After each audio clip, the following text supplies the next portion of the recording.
Nós sabemos que Yeshua mesmo, ele disse a respeito de si mesmo, que ele não seria aceito neste mundo de forma generalizada, em que implica negar a Yeshua.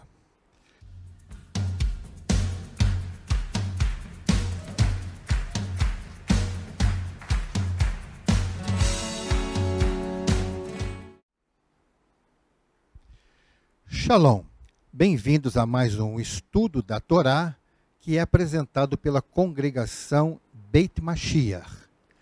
Vocês sabem que nós sempre procuramos trazer um tema que seja de grande relevância para o contexto messiânico. E o que nós vamos tratar hoje realmente é bem importante para nós entendermos do propósito eterno, não somente para a nossa vida, mas aquilo que é ostensivo para toda a humanidade. Hoje nós vamos analisar em que implica negar a Yeshua. Nós sabemos que Yeshua mesmo, ele disse a respeito de si mesmo, que ele não seria aceito neste mundo de forma generalizada, ou seja, não seriam todas as pessoas que iriam crer nele. Inclusive, que a sua vinda iria provocar entre as pessoas uma certa divisão. Lá em Lucas, capítulo 12, e o verso 51, ele diz assim: Vocês pensam que vim trazer paz à terra? Não, eu lhes digo, pelo contrário, vim trazer divisão. Antes que muitos comecem a alegar que ele não é o Messias por causa disto, vamos analisar a natureza humana. Nunca existe unanimidade em coisa alguma entre as pessoas. Sempre haverá os que apoiam e os do contra. Ou seja, não é porque ele não veio trazer a paz entre todas as pessoas, porque isso realmente não é o que diz a Torá, que ele não é o Mashiach. Bem, Moisés, ele tinha apoiadores, tinha os que o afrontaram e os que não tomavam posição com segurança, sendo volúveis. Nós encontramos muita gente assim. Os profetas do Tanar tinham os que os ouviam e os que os rejeitavam. A natureza humana é complexa e difícil de compreender. Na verdade, só o Eterno a conhece e por isso só Ele pode estabelecer um plano muito bem elaborado para nos envolvermos e podermos viver com Ele. O Criador, ele tem critérios perfeitos para selecionar quem fará parte do seu reino e quem será rejeitado. Essa seleção já está definida antes da fundação do mundo, mas não nos será revelada até o dia do juízo final, porque cremos que o nosso Deus sabe todas as coisas. Então, resumindo, ele sabe quem será salvo e quem não. Nós não sabemos. Em toda a sua vida como ser humano, Yeshua nunca deu motivos para ninguém para acusá-lo de ter cometido qualquer tipo de crime.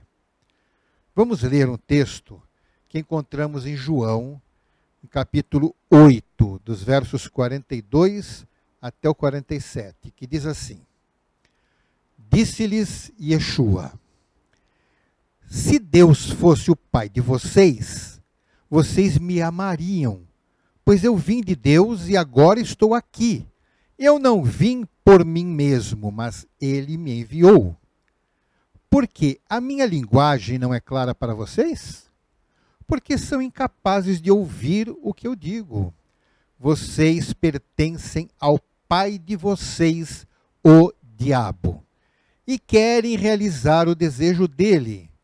Ele foi homicida desde o princípio e não se apegou à verdade, pois não há verdade nele. Quando mente, fala a sua própria língua, pois é mentiroso e pai da mentira. No entanto, vocês não creem em mim, porque lhes digo a verdade. Qual de vocês pode me acusar de algum pecado? Se estou falando a verdade, por que vocês não creem em mim? Aquele que pertence a Deus ouve o que Deus diz. Vocês não ouvem porque não pertencem a Deus. É uma verdade dura de ser ouvida, mas continua sendo verdade. O que Yeshua presenciava nos seus dias, nós continuamos a ver nos nossos dias. E isso é trágico. Pessoas continuam sem entender a palavra do Messias. Muitos, nos dias de hoje, precisam ouvir as mesmas palavras que os que se julgavam entendidos em Torá ouviram da boca do Messias. Por exemplo, vamos ver o texto que encontramos em João, capítulo 5, versos 39 até o 47, que diz assim: Vocês estudam cuidadosamente as Escrituras, porque pensam que nelas vocês têm a vida eterna. E são as Escrituras que testemunham a meu respeito. Contudo, vocês não querem ouvir a mim para terem vida. Vocês não querem vir a mim para terem vida. Eu não aceito glória dos homens, mas conheço vocês. Sei que vocês não têm o amor de Deus. Eu vim em nome de meu Pai, e vocês não me aceitaram. Mas se outro vier em seu próprio nome, vocês o aceitarão. Como vocês podem crer? Se aceitam glória uns dos outros, mas não procuram a glória que vem do Deus único? Contudo, não pensem que eu os acusarei perante o Pai. Quem os acusa é Moisés, em quem estão as suas esperanças. Se vocês crescem em Moisés, creriam em mim, pois ele escreveu a meu respeito. Visto, porém, que não creem no que ele escreveu, como crerão no que eu digo? Confiar é uma decisão muito pessoal. É um mistério para mim, pois nas mesmas condições, no mesmo ambiente, na mesma hora e ouvindo as mesmas palavras, as escolhas não são coincidentes. Cada um vai agir de um modo próprio. Uns vão aceitar, outros não. Estando Yeshua na sua cidade de morada desde criança, as pessoas relutaram em reconhecê-lo como Messias. Lá no texto de Mateus 13, versos 54 a 58, diz assim: Chegando à sua cidade, começou a ensinar o povo na sinagoga. Todos ficaram admirados e perguntavam: de onde lhe vem essa sabedoria e esses poderes miraculosos? Não é este o filho do carpinteiro? O nome de sua mãe não é Miriam? E não são seus irmãos Jacó, José, Simão e Judas? Não estão conosco todas as suas irmãs? De onde, pois, ele obteve todas estas coisas? E ficavam escandalizados por causa dele. Mas Yeshua lhes disse: só em sua própria terra e em sua própria casa é que um profeta não tem honra. E não realizou muitos milagres ali, por causa da incredulidade deles. Quando as pessoas nos julgam pelo que conhecem de nós, facilmente nos avaliam de forma equivocada. Vemos que multidões conseguem crer até mesmo em pessoas esquisitas, com propostas esquisitas, mas que suprem suas carências. Outros aceitam crer em imagens representativas de deuses e se curvam a ídolos feitos por mãos humanas. E não somente povos antigos, como alguns podem imaginar, mas hoje em dia mesmo, muitos seguem líderes com doutrinas místicas sem nenhuma comprovação e se dispõem até a morrer por eles. Até mesmo doutrinas que dizem ser fundamentadas na Torá ou na Bíblia distorcem o seu conteúdo e conseguem levar pessoas a idolatrar personagens de forma muito divergente da proposta original das Escrituras. Pessoas coadjuvantes dos feitos divinos são elevados à categoria de santos, quase como se fossem semideuses, com poderes e atributos que competem com o próprio Criador. Até a pessoa de Yeshua, ela se vulgariza em obras de escultura, e essas imagens são veneradas e adoradas. Pessoas se dirigem aos objetos com suas orações. E tudo parece normal e aceitável para grandes multidões. Todas estas coisas formam a variedade religiosa existente no mundo. Mas no que diz respeito à verdade, a razão humana tende a ser bastante resistente. No caso mais específico de crer em Yeshua, temos um ingrediente a mais para que as pessoas aceitem de fato como ele é. Algo sobrenatural precisa acontecer. Em João 16, versos 7 e 8, diz assim: Mas eu lhes afirmo que é para o bem de vocês que eu vou. Se eu não for, o conselheiro não virá para vocês, mas se eu for, eu o enviarei. Quando ele vier, convencerá o mundo do pecado, da justiça e do juízo. Isso fora confirmado quando ele disse para Kéfar, Kéfar é Pedro.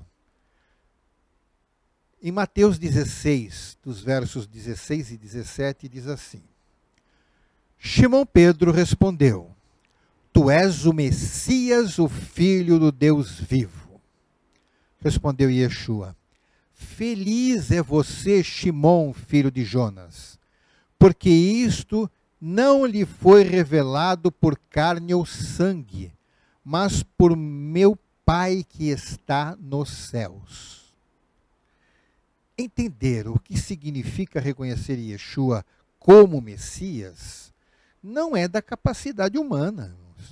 É necessário que o Espírito de Deus nos dê o entendimento necessário, mas somente para os que o Eterno escolhe por sua presciência e discernimento. Este é o motivo que leva o Messias a nos amar de forma tão singular. Somos realmente especiais para Ele. Está bem longe de nós a capacidade de sequer imaginarmos o sofrimento que Yeshua experimentou para pagar pelas nossas transgressões. Além do sofrimento físico, afinal, ele não foi o único a ser crucificado. A forma como Yeshua foi crucificado era como muitas pessoas eram crucificadas pelo governo romano. Não pense que só Yeshua foi pregado com cravos. Infelizmente, muitos representam a cena da crucificação como sendo Yeshua cravado e os outros dois criminosos apenas amarrados à cruz. Não, todos eram cravados. Então, ele, como ser divino, não somente sofreu as dores físicas que muitos outros também sofreram, mas além disso, ele foi humilhado, desprezado, ofendido e ainda por cima recebeu sobre si mesmo a culpa dos pecados de milhões de pecadores justificados. Receber sobre si os pecados significa que ele assumiu a culpa por nós. E se nós nos incomodamos bastante quando reconhecemos as nossas culpas, imagine ele recebendo essa culpa e ainda sendo inocente. Não é possível imaginar, nem tente. Agora sim, imagine uma pessoa que reconhece tudo isso, declara com sua boca que crê em tudo isso, entrega sua vida ao Eterno, torna tudo válido para si mesmo, mas por algum motivo desiste de tudo isso e começa a blasfemar contra o sangue do Messias. Como imagina que o Eterno encararia esta situação?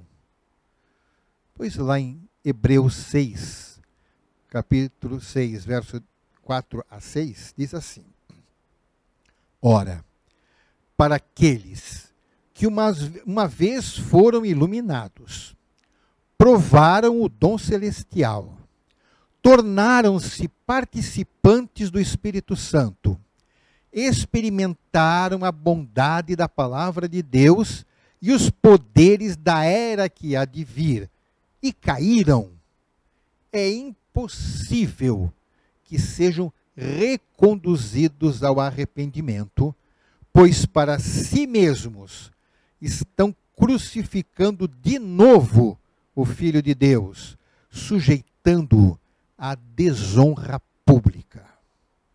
Pois bem, este é o caso em que a pessoa peca contra o Espírito do Eterno. Pois, uma vez esclarecida por ele, vivenciando toda a atuação sobrenatural sobre a sua vida e desistindo voluntariamente de tudo, o Ruach não fará mais nada para convencer essa pessoa do pecado, e assim ficará para sempre, tornando-se um blasfemador e possuído por demônios. Em Mateus capítulo 12, verso 31, diz assim: Por este motivo eu lhes digo, todo pecado e blasfêmia serão perdoados aos homens, mas a blasfêmia contra o Espírito não será perdoada. E como essa pessoa vai se sentir? Bem, aí nós temos um texto também de Hebreus, capítulo 10, versos 26 a 31. Diz assim: Se continuarmos a pecar deliberadamente, depois que recebemos o conhecimento da verdade, já não resta sacrifício pelos pecados, mas tão somente uma terrível expectativa de juízo e de fogo intenso que consumirá os inimigos de Deus. Quem rejeita a lei de Moisés morria sem misericórdia pelo depoimento de 2 ou 3 pessoas, 2 ou 3 testemunhas. Quão mais severo castigo, julgam vocês, merece aquele que pisou aos pés o Filho de Deus, que profanou o sangue da aliança, pelo qual ele foi santificado, e insultou o Espírito da graça? Pois conhecemos aquele que disse: a mim pertence a vingança, eu retribuirei. E outra vez, o Senhor julgará o seu povo. Terrível coisa é cair nas mãos do Deus vivo. Muitas pessoas podem se escandalizar em ver o lado severo do Eterno. Muitos só querem ver o lado do Deus bonzinho, que perdoa tudo e que não faz nada de ruim para os homens, mas não entendem que a bondade de Deus é tão grande que ele cumpre a justiça de forma plena, valorizando os fiéis e afastando os ímpios do seu reino. Receber a salvação que o Eterno oferece através do sacrifício de Yeshua requer um entendimento profundo do plano feito por ele desde a fundação do mundo. Mas esse entendimento não se alcança através de estudos acadêmicos e científicos. Muito pelo contrário. Quanto mais a pessoa se orgulha de sua competência intelectual, mais ela se afasta de conhecer a verdade. Podemos constatar isto ao olharmos a história da divulgação das boas novas pelo mundo. No primeiro século da nossa era, vemos que durante o ministério de Yeshua, ele pregava prioritariamente entre as multidões de pessoas mais simples, do povo. E as autoridades mais esclarecidas tinham que ir até ele para ouvir a sua mensagem. Yeshua não procurou palanque no templo diante dos sacerdotes e fariseus, mas sim falou às pessoas que iam lá cumprir as ordenanças da Torá. Não procurou falar no sinédrio, mas as autoridades iam até ele para afrontá-lo. Nesse meio tempo, alguns homens da elite judaica acabaram crendo nele, mas a maioria queria sua morte. Mas enquanto isto, a plebe é uma palavra usada entre os antigos romanos, se referindo à classe popular da sociedade. Então, enquanto isso, a plebe seguia Yeshua em multidões. Yeshua citou a razão disso. Lá em Lucas 10, verso 21, ele disse: naquela hora, Yeshua, exultando no Espírito Santo, disse: eu te louvo, Pai, Senhor do céu e da terra, porque escondeste estas coisas dos sábios e cultos e as revelaste aos pequeninos. Sim, Pai, pois assim foi do teu agrado. Lucas 10, 21. Esses pequeninos são as pessoas humildes, não necessariamente desprovidos de cultura ou pobres, mas sinceras na sua busca pelo espiritual. Então, o que acontece com quem negar Yeshua? Ele responde. Mateus 10, 33 diz assim: mas aquele que me negar diante dos homens, eu também o negarei diante de meu Pai que está nos céus. E também lá em Lucas 10, verso 16. Aquele que lhes dá ouvidos, está me dando ouvidos. Aquele que os rejeita, está me rejeitando. Mas aquele que me rejeita, está rejeitando aquele que me enviou. E o que for negado diante do Eterno? Bem, nós sabemos que os fiéis terão seu nome escrito no livro da vida. Lá em Apocalipse, capítulo 3, verso 5, diz assim: o vencedor será igualmente vestido de branco. Jamais apagarei o seu nome do livro da vida, mas o reconhecerei diante de meu Pai e dos seus anjos.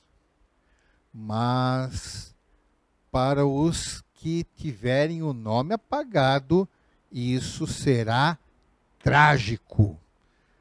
Lá em Apocalipse mesmo, capítulo 20, verso 15, diz assim: se o nome de alguém não for encontrado no livro da vida, este foi lançado no lago de fogo.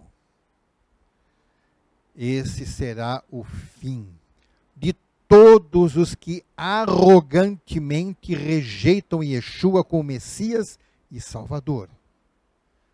Por fim, nós não sabemos quem será esclarecido pelo Ruach e quem o rejeitará. E que todos os salvos, então, o que todos os salvos devem fazer é obedecer à ordenança de Yeshua.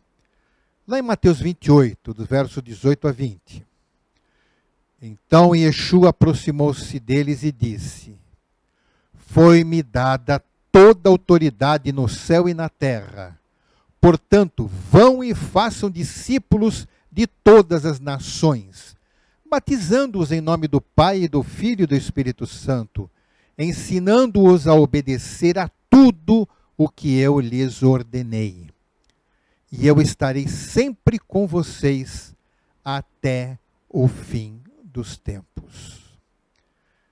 E também, em Marcos, capítulo 16, verso 15 e 16, diz assim: E disse-lhes: Vão pelo mundo todo e preguem as boas novas a todas as pessoas.